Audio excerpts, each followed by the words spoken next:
उत्तर प्रदेश के बलरामपुर से एक जिहादी पकड़ा गया, उसका नाम है जलालुद्दीन।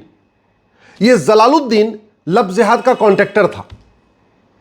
40 संस्थाएं इसने बना रखी थी, 40 बैंक खाते खोल रखे थे। 100 करोड़ रुपए विदेशों से आया इसके एनजीओज में, इसके संस्थाओं में। 100 करोड़ एफसीआरए के जरिए आया, सीधे बैंक में आया। लगभग 100 करोड़ रुपए हवाला के जरिए भी आया। इसका मुख्य काम क्या था? ब्राह्मण, क्षत्रिय, सिख बेटियों को फंसाना, उनको कन्वर्ट करना। इसके लिए पैसे बांटा करता था।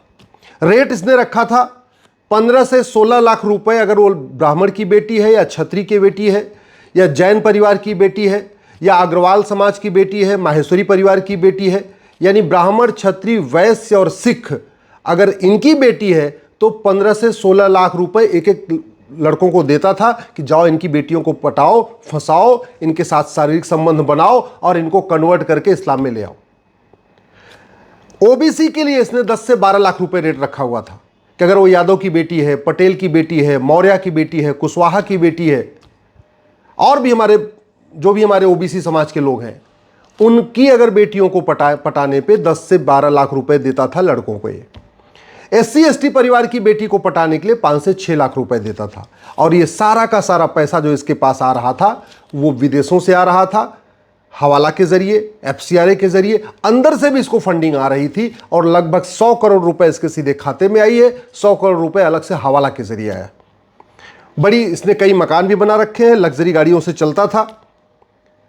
और अब तक ये लगभग 1500 बहन बेटियों को फंसाने में कामयाब हो चुका है। आप सोचिए, उत्तर प्रदेश जहां के मुख्यमंत्री योगी जी हैं, बलरामपुर जो भगवान श्री राम की जन्मभूमि अयोध्या से ठीक बगल में है, वहां ये कांड कर रहा है और आज से नहीं कई सालों से कर रहा है। मैं पहले भी कई बार कह चुका हूं, एक भी अगर अंग्रेजी कानून छूटा, एक भी कांग्रेसी कानून छूटा तो न हिंदू बचेगा न हिंदुस्तान बचेगा। इसको जो 100 करोड़ की फंडिंग आई एफसीआरए के जरिए, और एफसीआरए कानून किसने बनाया था 2010 में? कांग्रेस ने। हमने इस कानून में बदलाव किया है, खत्म नहीं किया है। जब तक खत्म नहीं करेंगे फंडिंग नहीं रुकेगी। फंडिंग नहीं रुकेगी तो लब जिहाद और धर्मांतरण नहीं रुकेगा। और आज की डेट में 1000 बेटियां पर डे लब जिहाद का शिकार हो रही हैं।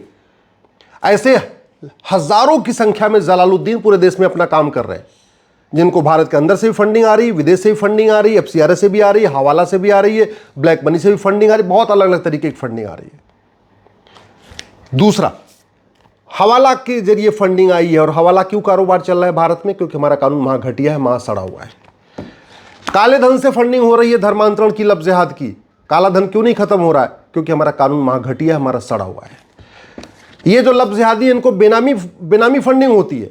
इनको कई बार कैश नहीं देते, पैसा नहीं देते, इनके पिताजी के नाम पे मकान खरीद दे देते हैं, इनके पिताजी के नाम पे गाड़ी दे देते हैं, इनके अब्बू के नाम पे कुछ और दे देते हैं। क्यों ये बेनामी लेन देन चल रहा है? क्योंकि हमारा ये बेनामी लेन देन वाला कानून वहां घटिया है, वहां सड़ा हुआ है। ये पूरा का पूरा लब जिहाद का जो कारोबार चलता है, ये प्रशासनिक अधिकारियों को, कुछ थानेदार को, सबको मिला के पटा के चलता है। और वो क्यों चल रहा है? क्योंकि हमारा प्रिवेंशन ऑफ करप्शन वहां घटिया है, वहां सड़ा हुआ है।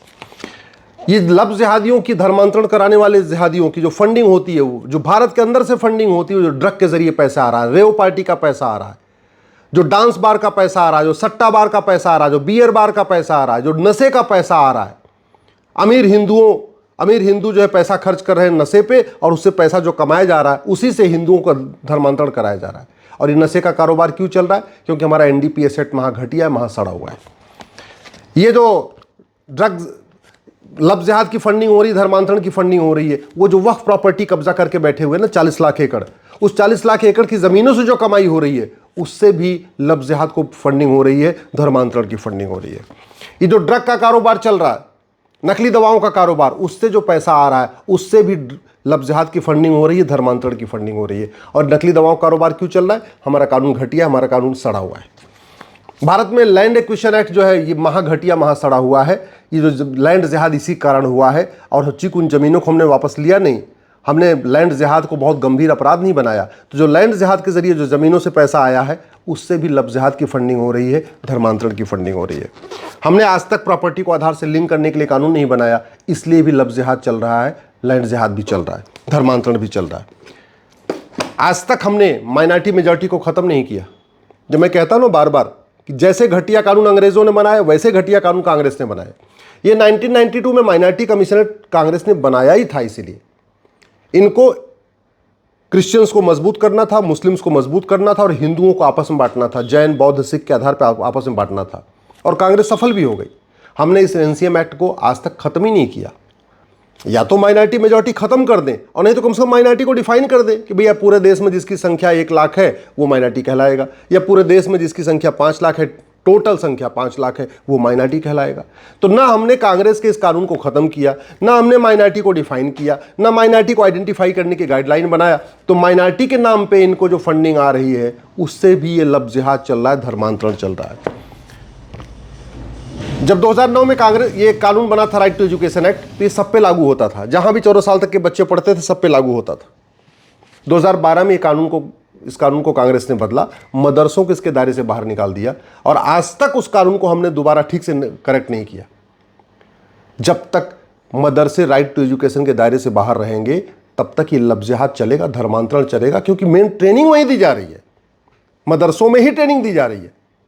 समाधान यह है कि भारत में समान शिक्षा लागू हो, 10वीं तक 16 साल तक सबकी समान शिक्षा हो, यह इसका समाधान है। लफ्ज़-ए-जिहाद रोकना है, धर्मांतरण रोकना है तो हमें एक पुलिस चार्टर लागू करना पड़ेगा, हमें पुलिस रिफॉर्म करना पड़ेगा, एक यूनिफॉर्म पुलिस कोड लागू करना पड़ेगा। क्योंकि यूपी में जलालुद्दीन ये जो काम कर रहा है ये केवल यूपी में नहीं कर रहा है, बिहार में भी जलालुद्दीन यही काम करता है, बंगाल का जलालुद्दीन भी यही काम करता है, केरल का जलालुद्दीन भी यही काम करता है, हरियाणा का भी जलालुद्दीन यही काम करता है। चाहे वो बीजेपी का शासन हो, चाहे डीएमके का शासन हो, चाहे सीपीआई का हो, चाहे टीएमसी का हो, चाहे नेशनल कॉन्फ्रेंस का हो, जलालुद्दीन हर जिले में 2-4 जलालुद्दीन बैठे हुए हैं जिनका काम ही लफ्ज़-ए-जिहाद कराना है, धर्मांतरण कराना है।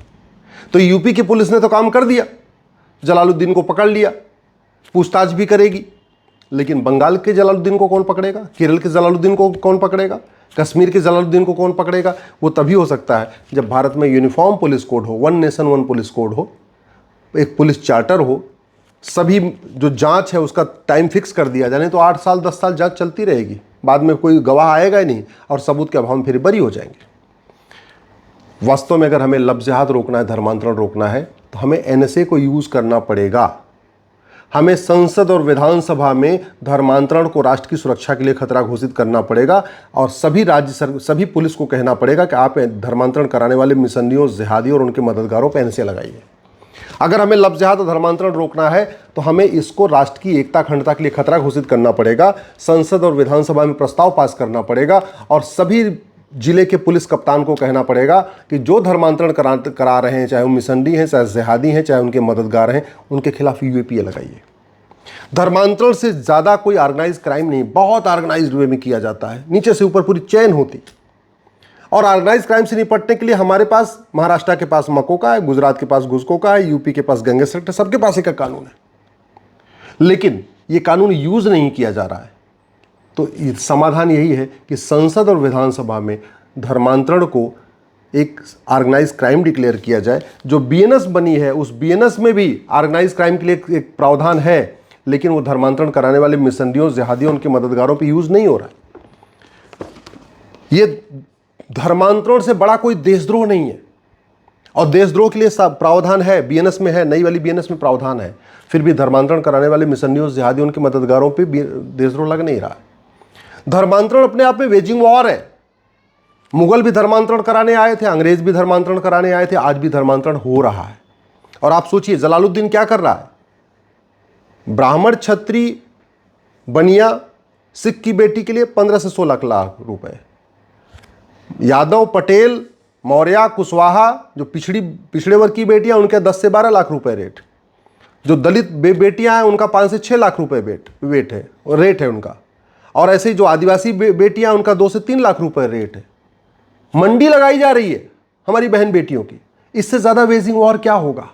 वेजिंग वॉर की धारा है, उसमें आजीवन कारावास, फांसी का प्रावधान है, लेकिन संसद और विधानसभा में हमने धर्मांतरण को वेजिंग वॉर डिक्लेयर ही नहीं किया। इसलिए कोई भी राज्य सरकार, किसी की हो, किसी पार्टी की हो, वेजिंग वॉर की धारा लगा ही नहीं रही है। धर्मांतरण रोकना है तो हमें यूनिफॉर्म सिविल कोड लागू करना पड़ेगा। धर्मांतरण रोकना है तो हमें सबसे पहले नार्को पॉलीग्राफ ब्रेन मैपिंग कानून बनाना पड़ेगा।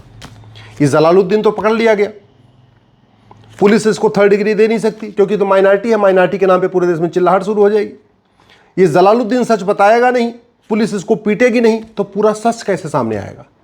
अगर हमारे पास नार्को पॉलीग्राफ ब्रेन मैपिंग कानून हो तो जलालुद्दीन की 24 घंटे के अंदर उसका टेस्ट करके पता किया जा सकता है कि अब तक कितने लोगों को कन्वर्ट कर चुका है, कहाँ से पैसा आता है, कौन कौन नेता इसकी मदद करते हैं, कितने अधिकारी इसकी मदद करते हैं, कितने थानेदार इसकी मदद किए, कितने तहसीलदार इसकी मदद किए, सब पता चल जाएगा। लेकिन हमारे पास कानून ही नहीं है। कानून नहीं है तो बहुत करेंगे, इसको सजा हो जाएगी, लेकिन इसके जो आका बैठे हैं ऊपर या जो उसके नीचे जितने और शागिर्द बैठे हैं उनको तो कुछ नहीं होगा। और सबसे बड़ी बात यह कि हमारे पास जुडिशियल कोड है ही नहीं है, हमने जस्टिस विद इन ईयर आज तक लागू ही नहीं किया है। जब 1 साल के अंदर मुकदमों का फैसला हो, ऐसा एकदम लिखित में हो, जज के ऊपर एक मजबूरी हो, जज की अकाउंटेबिलिटी तय हो जाएगा, आपको 1 साल के अंदर फैसला करना ही करना, तब जाके धर्मांतरण रुकेगा। जब तक धर्मांतरण कराने वाले मिशनरियों, जिहादियों, उनके मददगारों पे NSA नहीं लगेगा, UAPA नहीं लगेगा, वेजिंग वॉर नहीं लगेगा, देशद्रोह नहीं लगेगा, गैंगस्टर एक्ट नहीं लगेगा, तब तक धर्मांतरण नहीं रुकेगा। जब तक लब जिहादियों, धर्मांतरण कराने वाले जिहादियों के ऊपर इनकी 100% प्रॉपर्टी नहीं जब्त होगी, इनकी नागरिकता खत्म नहीं होगी, इनको आजीवन कारावास, फांसी नहीं होगा, वो भी 1 साल के अंदर, तब तक लब जिहाद धर्मांतरण नहीं रुकेगा। और एक बात याद रखिएगा, दीवार कितनी भी मजबूत हो, अगर एक एक ईंट उखाड़ते जाइए, एक ईंट उखाड़ते जाइए, तो एक न एक दिन पूरा का पूरा भवन गिरता है। जो गलती हमारे पूर्वजों ने अफगानिस्तान में किया वही हम आज कर रहे हैं। हमारे पूर्वजों की गलती थी, अफगानिस्तान में उनके दिमाग में था कि वेद पुराण, बाइबल कुरान एक समान होता है, गुरुकुल मदरसा एक समान होता है। उनको लगता था मजहब नहीं सिखाता आपस में बैर रखना, उनको लगता था सारे मजहब एक समान होते हैं। और यही इसी सोच ने अफगानिस्तान में हमें ख़त्म कर दिया। हमारे पूर्वज पाकिस्तान में रहते थे, उनको भी यही लगता था सारे पंथ एक समान होते हैं, गुरुकुल मदरसा एक समान है, वेद पुराण बाइबल कुरान एक समान है। नतीजा पाकिस्तान से ख़त्म। हमारे पूर्वजों को जो बांग्लादेश में रहते थे, उनको भी यही लगता था सारे पंथ एक समान होते हैं, मजहब नहीं सिखाता आपस में बैर रखना, गुरुकुल मदरसा एक समान है, वेद पुराण बाइबल एक पुराण एक समान है। नतीजा ख़त्म। कश्मीर में ख़त्म, नागालैंड में ख़त्म, मिज़ोरम में ख़त्म, मेघालय में ख़त्म, सिक्किम में आधे, कश्मीर में ख़त्म, करगिल में ख़त्म, लक्षद्वीप में ख़त्म, 9 राज्यों में ख़त्म, 800 जिलों में से 200 जिलों में ख़त्म, 6000 तहसीलों में से 1500 तहसीलों में ख़त्म, बॉर्डर की 300 तहसीलों में ख़त्म। और अभी भी इस तरीके से लब जिहाद हो रहा है। 1000 बेटियां पर डे लब जिहाद का शिकार हो रही हैं और 1500 कुल परिवारों का धर्मांतरण हो रहा है। नहीं रोका ना, तो मैं आपको गारंटी के साथ कहता हूँ, ये जितनी बड़ी बड़ी बातें हो रही ना, समाजवाद, लोहियावाद, अम्बेडकरवाद, गांधीवाद, फलानेवाद, ये सारे वाद 20 से 25 साल के बाद ख़त्म हो जाएंगे। फिर एक ही वाद चलेगा जो पाकिस्तान में चल रहा है, जो अफगानिस्तान में चल रहा है, जो बांग्लादेश में चल रहा है। बाकी सारे वाद ख़त्म हो जाएंगे। इसलिए कह रहा हूँ, दल गुलामी छोड़िए, सांसद विधायक को पकड़िए और संसद और विधानसभा में उनको आवाज़ उठाने के लिए मजबूर करिए।